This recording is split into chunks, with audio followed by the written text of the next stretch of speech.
So over the years, we've gotten many compilations that feature dozens of classic Atari games. For the most part, these collections are pretty similar to each other with very few differences between them. But the newest release, Atari 50, the Anniversary Celebration, has been receiving a lot of attention. You might have seen YouTubers praising this game.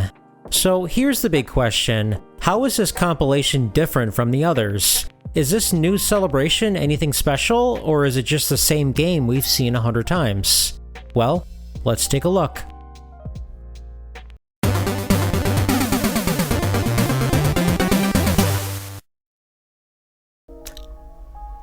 What's going on, guys?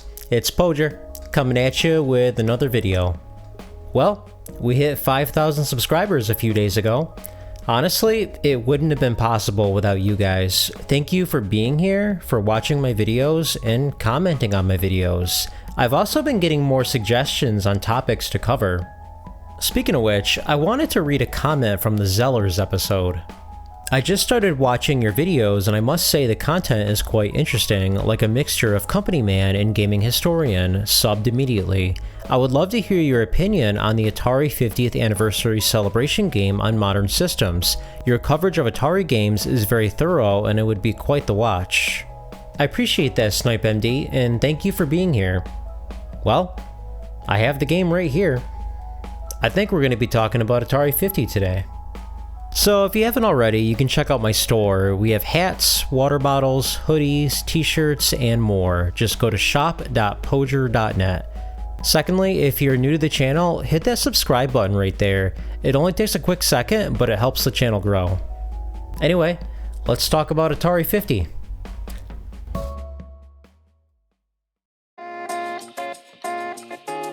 So what do I mean by all the Atari collections being similar? Well, most of them feature either Atari 2600 titles or arcade ports. You never see any of Atari's other consoles like the 5200 or the Jaguar being represented by any of these. And you always see the same titles too: Centipede, Missile Command, Asteroids, Breakout, you already know. I know these are Atari's most popular games, but it would have been nice if these compilations had more of their obscure titles. Now, when I think of collections, there's one on the PlayStation 2 that went above and beyond, Atari Anthology. I love the space atmosphere. It's very fitting considering a lot of Atari's classic titles were space-themed. I love that you can see the box art and instruction manual. It's almost like you really own these games. Digital Eclipse really went above and beyond with this collection, but like with the others, this one only features games from the arcade and the 2600. So, what makes Atari 50 so special? Well, let's check it out. This one was also made by Digital Eclipse, so it's in good hands.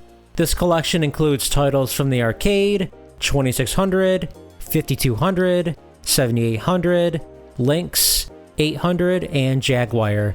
This is huge because some of Atari's later consoles like the Lynx and Jaguar don't get enough representation. Not many people owned these consoles, so this collection might be the first time you'll be acclimated with these games. Speaking of games, let's talk about what's included. I'm not going to read them all, but I'm going to put them on the screen. Here's the arcade games that are on here. For the most part, these are the games you typically see on these types of collections, but there's a few that really stand out. I'm actually surprised that some of Atari's earlier titles like Fire Truck and Sprint 8 made it on here. There's also some unreleased games on here that we'll check out later.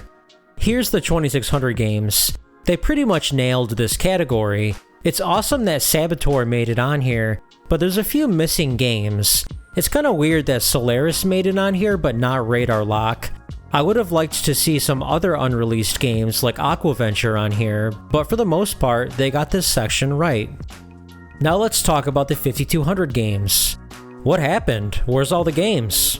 Well, I'm actually not surprised. Most of the games were licensed titles like Ms. Pac-Man and Pole Position.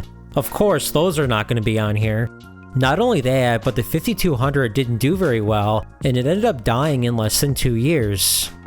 Now let's talk about the 7800 games. Once again, it's a small list. I'm glad Ninja Golf made it on here though. It's kinda weird they didn't include Food Fight. That's one of the first 7800 games I think of. Here's the Atari 800 games. This is actually one of Atari's home computers. Really strange that Food Fight is included here but not the 7800 version. Really cool though that one of Atari's computers has some representation on here. Here's the included games for the Lynx. This was Atari's portable console, but it didn't receive a lot of games, which is why this is such a short list. Here's the Jaguar games. I'm really glad Tempest 2000 made it to this collection. That's the one game that everyone talks about. I'm also really excited to try Atari carts. And finally, there's the new game, which includes remakes of classic Atari titles, as well as SwordQuest AirWorld. We'll check some of these out later. You may notice games in the menu that are just an envelope that says classified on them. These are the unlockable games. The choice of games they decided to hide away though are very strange. The unlockable games are Basic Math, Breakout, Combat 2, Gravitar, and Race 500. Kinda weird they made Breakout unlockable rather than Super Breakout, and I don't think anyone really cares about Basic Math. I feel like they should have made the unreleased games like Saboteur unlockable. In order to unlock the games, you have to check out all the new content. This could include completing a certain task in the new games, or going through the timeline and clicking on videos and images. I can see what Digital Eclipse was trying to do here. They knew that most people are not going to care about the new content and would rather just play the retro games. So this gives people an incentive to try out the newer stuff. So how are the games? Well, Digital Eclipse did a great job preserving the original experience. In the settings, you can customize how you want your games to look. You can use scan lines, switch between full screen or original resolution, and even disable the bezel if you want. Some people prefer the authentic experience, while others prefer to have their games upscaled, so having multiple screen resolutions and scanline options cater to both audiences. For the 2600 games, you can actually see what gameplay variations are before starting the game. This feature was also in Atari Anthology, and I'm glad it returned here. You can also see the instruction manual and zoom in and out. So in case anyone asks, these are real ROMs. I didn't notice any sound or gameplay differences, with some small exceptions. The original 2600 version of Super Breakout, for example, used paddles. The Nintendo Switch doesn't have any paddle controllers, so instead, you can use the analog stick on the Pro Controller. I'm not sure how Digital Eclipse pulled it off, but it plays great. I've emulated Super Breakout on numerous platforms such as the Mister and the Raspberry Pi, but I could never get the analog controls right. This is the best experience I've had outside of original hardware.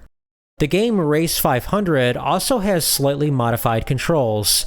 When the game was originally released under the name Indy 500, it was bundled with special driving controllers. Since we're on the Nintendo Switch, we're stuck with the analog stick. When you first play this game, a message shows up on the screen telling you what to do. Even though this game uses the original ROM, I assume Digital Eclipse had to tweak the code a little bit in order to get the analog stick working. It's honestly amazing that they were able to pull this off. I also have to comment, I find it pretty funny they renamed this game. In the Sears video, I pointed out how they renamed Indy 500 to just Race, and a few people in the comments pointed out that Sears didn't have the rights to call this game Indy 500 while Atari did. And now it's called Race 500. It's a best of both worlds. I noticed something really strange with the Atari 5200 game Star Raiders. This looks nothing like the original game, and I hear CD quality music in the background.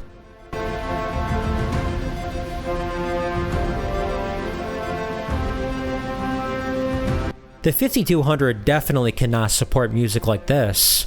When I started playing the game, a message appeared on the screen that did not look like the authentic 5200 version.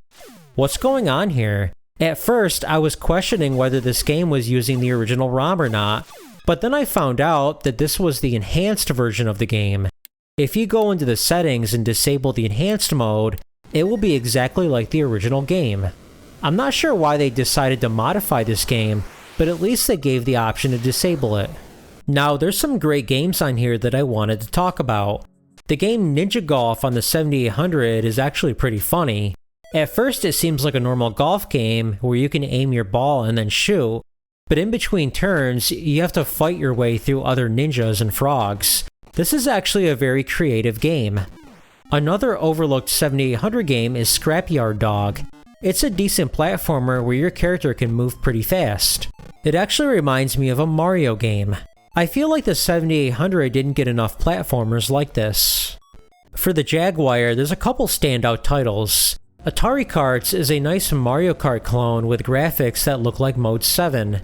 Tempest 2000 is probably the most popular game on the Jaguar, and it has an insanely good soundtrack.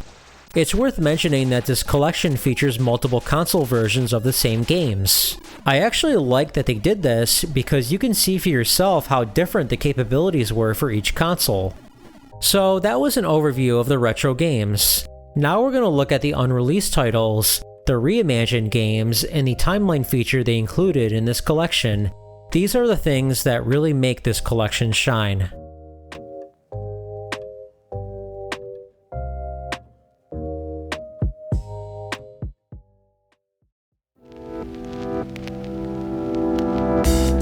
So let's talk about some of the unreleased prototypes. The arcade title AKR shares some similarities to Missile Command, where you control a center hub that's trying to fend off enemies. The game actually has two different camera angles, which is unique for its time. The game Maze Invaders is a Pac-Man clone where you can move freely and shoot down enemies with your laser. This one's actually a lot of fun, and it's a shame it wasn't released because it definitely would have been a hit. So now let's look at the Reimagined games. These are the brand new titles that were made specifically for this collection. Neo Breakout is a cool remake, and the multiple levels gives it more replayability. Vector Sector combines all the Vector games into one. It alternates between Asteroids, Lunar Lander, Battlezone, and Tempest. This is actually a really neat idea, and I had a blast with this one. One game I was not a big fan of though was Yar's Revenge Enhanced. While I do enjoy the graphic style and music, the game only features 2 levels, just like the 2600 version. I thought they would have added more content like with Neo Breakout, but for some reason they didn't. One game I was really curious about was SwordQuest AirWorld. For those who don't know, this game was supposed to be the sequel to the first 3 SwordQuest games on the 2600, but was never released.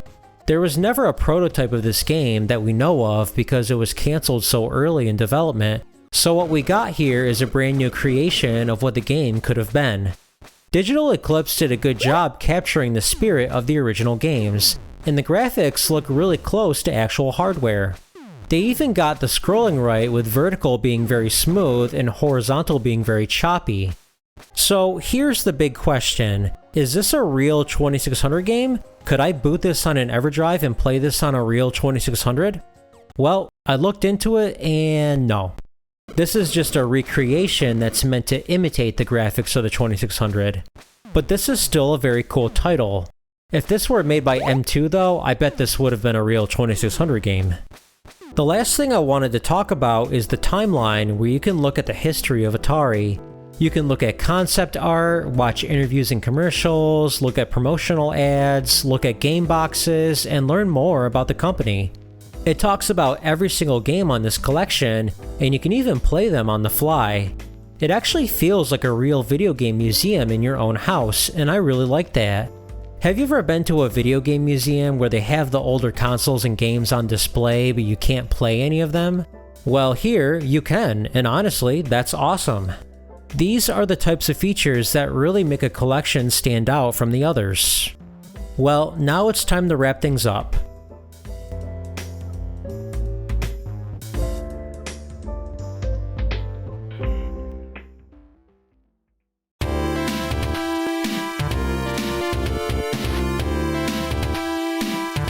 So what makes the Atari 50 any different from all the other collections? Well, for one, it features games on consoles you don't usually see, like the 5200, 7800, and Jaguar. These consoles are usually hard to come by, so this collection might be the only way to try these games out. Secondly, some of the unreleased and new titles are nice additions, like SwordQuest AirWorld, AKR, and Maze Invaders.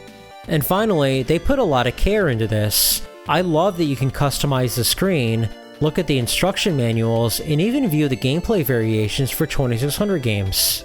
The interactive timeline is a really nice addition that makes you feel like you're really in a museum. So with that all said, this is by far the best Atari collection we've seen yet.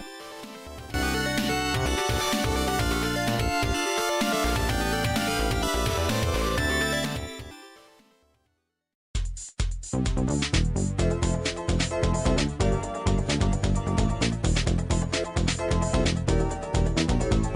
I just wanted to thank you so much for watching this video. If you made it this far, hit that like button. If you enjoy this type of content, hit the subscribe button for more content. Both of these things really help the channel grow. If you have anything to share, feel free to leave a comment. I read every single comment on this channel, and I'm pretty good at replying back. Anyway, have a good one.